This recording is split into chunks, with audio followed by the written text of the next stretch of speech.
છોટાઉદેપુર જિલ્લાના નસવાડી તાલુકાના વાધિયા ગામે પાણી પુરવઠા વિભાગનો અંધેર વહીવટનો નમૂનો સામે આવ્યો। અહીં પચંબા પાણી પુરવઠા યોજનાનું પાણી પહોંચાડવા માટે 7 વર્ષ પહેલા સંપ બનાવાયો હતો, પરંતુ તેમાં એક પણ ટીપું પાણી નથી। ત્યારે હવે વિભાગ દ્વારા 25 મીટર દૂર નવો સંપ બનાવવામાં આવી રહ્યો છે।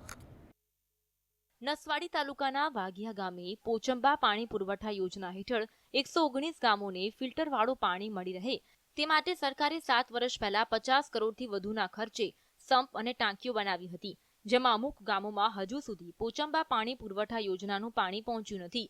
વાઘિયા ગામે 7 વર્ષમાં એક પણ વખત ટીપું પાણી સંપમાં ન પહોંચતા આ 7 વર્ષથી સંપ શોભાના ગાંઠિયા સમાન સાબિત થયો, જેમાં મોટર વીડ મીટર લગાવવામાં આવ્યા છે, પરંતુ હજુ સુધી પાણી જ નથી આવ્યું।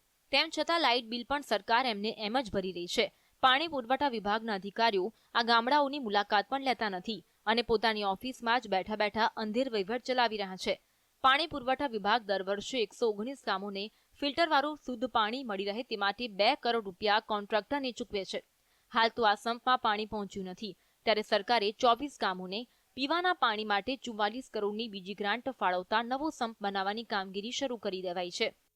આ એક સંપમાં પાણી નહીં આવ્યું, પાછો સરકાર પાછો બીજો બનાવે છે, તો આ ખોટા ખર્ચા કરે છે બધા। પાછળમાંથી પાણી આવે છે પણ એક વાર પણ પાણી આવ્યું નહીં। અહીં એ બી નિશાળ ફળિયામાં જ બનાવે છે, એની બાજુમાં જ। તો એવું લાગે છે આ સરકારના પૈસા વાપરી નાખે છે ખોટા? ખોટા જ વપરાય છે આ સરકારના પૈસા બધા। હજુ 7 વર્ષ પહેલા બનેલા સંપમાં પાણી આવ્યું નથી, ત્યાં કરોડો રૂપિયાના ખર્ચે બીજો સંપ બનાવી જનતાના નાણાંનો વેડફાટ કરવામાં આવી રહ્યો છે।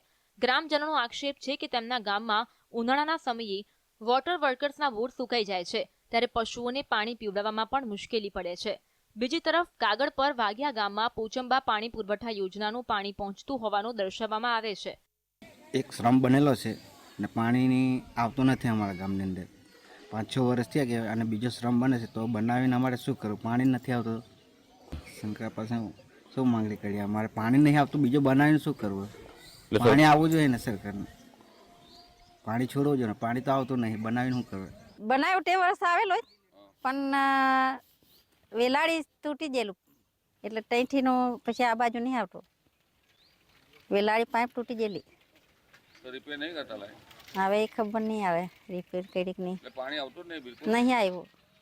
ગાંધીનગરથી ઉચ્ચ અધિકારીઓ ગામની મુલાકાત લઈ જાત તપાસ કરે તો હકીકત શું છે તેનો ખ્યાલ આવે। ઉપરાંત જે બીજો સંપ બનાવવામાં આવી રહ્યું છે તે પણ ખાડામાં બનાવવામાં આવી રહ્યું છે, ત્યારે આવી રીતે જનતાની કમાણીને વેડફી નાખનારા અધિકારીઓ પર કાર્યવાહી કરવાની પણ ગ્રામજનોએ માંગ કરી છે। રફીક દનીવાલા, GSTV, છોટા